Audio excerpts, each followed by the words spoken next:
All right, Kiss Army, welcome to the KissFAQ Podcast. Thank you for giving us your time today and letting us into your head. I hope we don't do any damage. This is a Kiss-related podcast by the board, for the board. We hope that you enjoy.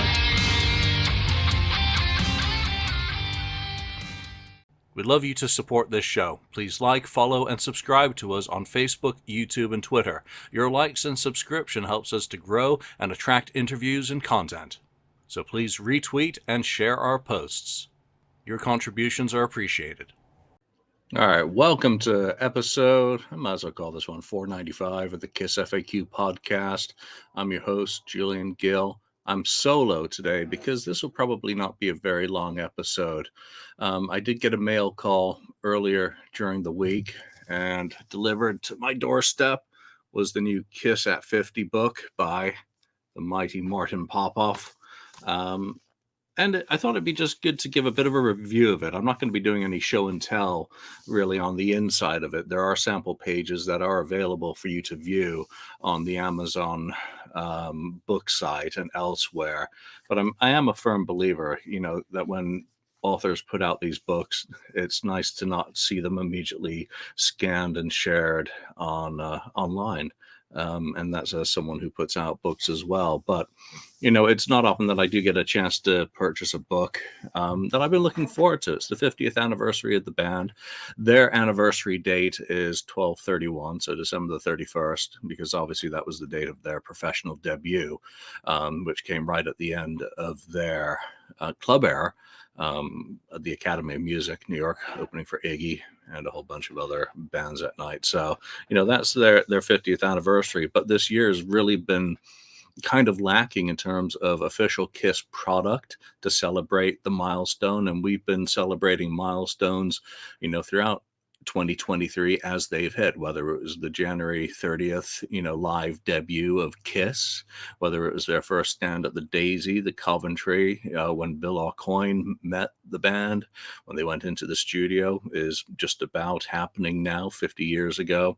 So, there's a whole bunch of milestones that are really fun to kind of mark as the calendar clicks by. But, only Martin has put out a Kiss at 50 book that does celebrate the band's 50 years. It's important for me anyway, to disassociate myself somewhat from what I do. I do write books. I do research. We said do. I am constantly digging into the band's history, refining, rewriting, revising, correcting, enhancing, clarifying. So what I do is on a different level than what this Kiss at 50 book is. This Kiss at 50 book is not 900 pages on the Elder, which Tim and I obviously did years ago. And when you finish reading that sort of thing, you sometimes feel like there should be a pop quiz at the end to see how much you've actually picked up along the way if you've read it all the way through in multiple sittings. This is more a book that you can put on your coffee table and that you can simply enjoy. But what I like about what Martin has done in his approach to writing Kiss at 50 is that it very much feels like a collection of 50 essays, 50 articles, if you will. I mean, obviously, the guy basically sneezes and another book falls out. He's very prolific. He's written a lot in both books and magazines over the years. His writing style is easy. It's not going to be one where you're getting out a dictionary or a thesaurus, trying to figure out what he's trying to say. He's straightforward. He doesn't do word vomit. He doesn't, pad with excess words. He says what he needs to say in a meaningful manner, concisely. And without much flowery prose. So again, you have to take this sort of book and categorize it into what it is and the ground that it covers. It's an unofficial, unsanctioned book, obviously, one doing something that the band has not done themselves, which is to mark, obviously, their 50th anniversary. It has a nice printed dust sleeve, which I will take off so that you can see what it looks like underneath. Underneath it's got a kind of embossed hardcover. Size wise, it's about 9.5, I think, by 11.5 in dimensions. Thickness wise, it's under an inch, close. 6 inches for some, I guess. It feels solid. It has a nice feel to it, actually, for lifting it up and placing it on the coffee table. But like I said, with the 50 essays or so, it's one of those books that you can actually just flip open to any point in it, um, and be able to go from there. So that makes it somewhat a non-linear book. It's not a biography in a traditional sense, but there is connection between the sequencing of the tracks on this album. Um, the chapters flow nicely from one to another and all have something to say. So I'm not going to comment on the hypercritical nerd type stuff. I know some people immediately like to get their red pen and highlight it. Well, actually, I do happen to have a highlighter and a red pen, but those are reserved for my own shit, not Martin's in this case, because when you've been looking under things with a magnifying glass for 25, 30 years, it's nice to take that hat off and simply enjoy something as a consumer. And with Kiss at 50, I'm behaving like a consumer as I would be with Lynn Goldsmith's photo book or Dee Dee Zill's photo book, and some of the other things that have come out, not directly from the band over the years. So I'm not going to go looking at every single photo credit in this book. I'm making sure that it is 100% accurate with where it's originally from. There are groups of addicts on Facebook who will do that, and if it really pleases them, they will share that information. If there is a picture with a reversed image, I'm not going to call attention to it because, again, I want to consume this as a coffee table book. That's something that I can flip open and look at the eye candy, um, and just enjoy. I mean, uh, put away the red pen and just enjoy something. That's important to me when I'm consuming a book. I spend so much time trying to find typos in my own, and the ones that are been out previously still finding typos in. But so size wise, it's as big as a gymnasium. It's as heavy as a 747. No, hyperbole size. I've given you the dimensions. It weighs roughly 2 pounds, so that's 1.2 kilos or thereabouts, 1.6, something like that. 192 pages, I believe the page count was. Word count, no clue. There's a Kindle version, which is really nice. I'm not able to do that with some of my color books. But one thing I did note is that it's nice to read Martin's history. When we have a new guest on the podcast, one of the first things we ask them is, how did you become a fan? What was your journey that led you to discovering or experiencing Kiss for the first time? And we get that story. I mean, Martin does a lot of podcasts as well. So if you watch any of those, you get a better feel for the guy, where he's coming from musically and the things that have influenced him throughout his life. But I almost find that more interesting because it's something primal. It's something central to how one band has brought us all together in one way or another, and sadly, in some cases, set us apart in one way or another. Pages in the book, they're shiny. There's lots of photos. I have not counted how many photos and other pieces of ephemera there are contained within these pages, but there are a lot. One of the things I do enjoy and put into my own books are ephemera, posters, concert ads, 45 singles, a little bit of everything is represented throughout these pages, which are laid out in a non-cluttered form.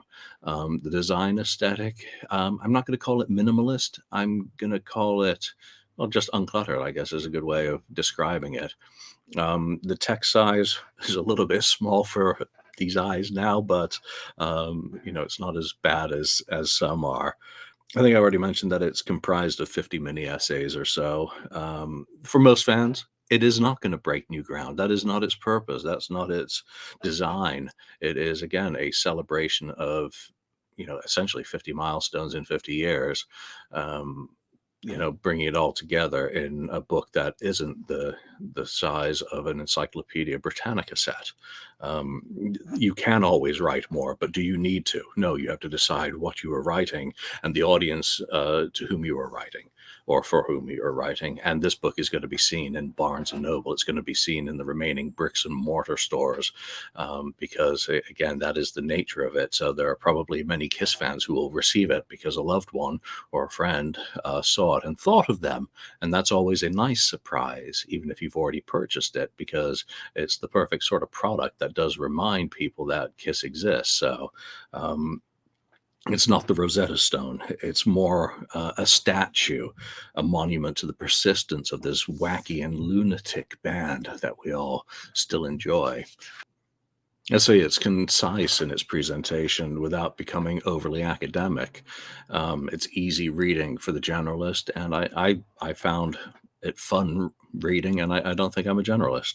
And by that, I fully mean that people will see this, and just remember parts where Martin's talking about his entry into the band, or where other albums are serving as a setting for a story.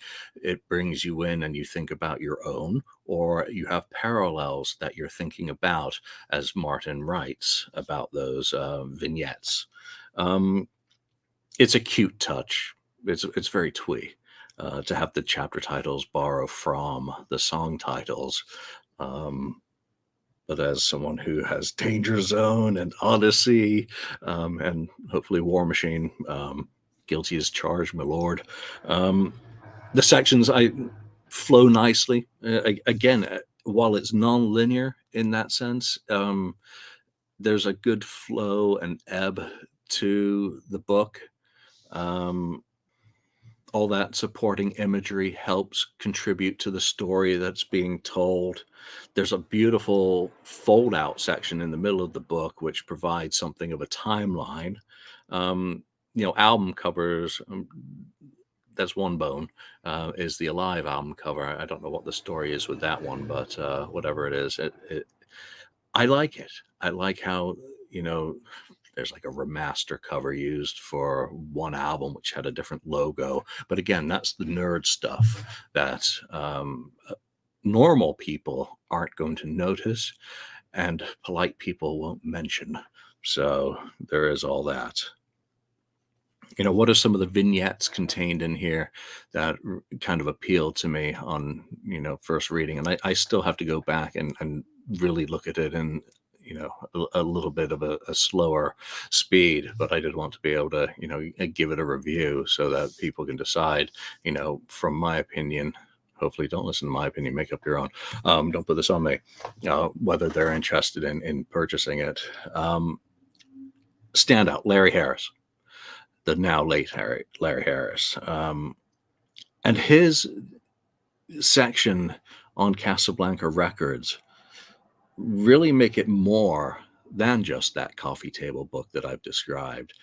So in a long-winded way, what I'm saying is that there is still worth to reading this, regardless of how many books you've read about the band, how many articles, whatever. There is still a new presentation of a story for you to digest. You may have had a burger. Well, there's Carl's Jr., there's McDonald's, there's gourmet, there's all sorts of different burgers, but you're still eating a burger. And it's the same of writing, that there are many different ways of telling the same stories, or in some cases, adding a little bit more seasoning to those same stories in order to freshen them and to give you a new perspective. And that's what a good author does. A good writer makes you think about the topics, or maybe reconsider an opinion that you've had on certain things. So I thought what Larry's section brings into it is very interesting. Eric Carr, again, I find him to be very well represented and respected, and that is also very nice. Throughout, I think some people may take, some issue with, the dates used, but the dates are very fluid. Don't forget that the date that an album was necessarily released could vary before everything become very much standardized. So, going from a copyright record of first published to a trade magazine listing for being released on such and such a day, or a newspaper article, there is a certain amount of flexibility, though I'm very happy that a certain date was used for the first album, just because I know that's going to trigger someone who deserves it. So that'll be very entertaining. So where am I at? I can heartily recommend it. I think it's a fine book. It's a fine 50th anniversary unofficial commemorative for the band's history. Again, it's the presentation of it, the price point of it as well. I mean, a major publisher has a lot more pricing flexibility to deliver value to the customer. So I purchased it. So I felt I got good value for money with purchasing it. I like having all of these photographs. That's, again, something that you really can't go wrong with, even though it's impossible these days to have not perhaps seen something previously. It's just the nature of the internet and what some, people have done with access to photos, is that they are now readily available, and you may have seen something like it or similar to. So anytime there is a new photo from me, I get very excited because I'm not a photo nerd. So I saw pictures in there that I'm like, oh, I like that. That's really cool. It's really neat. Information wise, again, there is information that I thought, ooh, that's really cool, really neat. So that in essence would be my summary of this book is, ooh, that's really cool. It's neat. It's one that I think will go on your KISS bookshelf quite happily, or maybe it'll go on a bookshelf with other 50th anniversary celebrations of other bands, which is happening as well, because there are a lot of bands hitting that milestone. So go to a store, check it out, pick it up, flip through it, check out the samples on Amazon, and I really don't think you'll be disappointed. And if you have any doubts, don't buy it. Thanks for joining me. Thank you for spending time listening to the KissFAQ podcast today. All sales are final, there are no refunds. If you'd like, look us up on Facebook or come over to the KissFAQ message board and discuss the topic we've broadcast today. Don't forget to rate us on iTunes, Spreaker, or wherever you've listened to the show. We hope you'll join us again.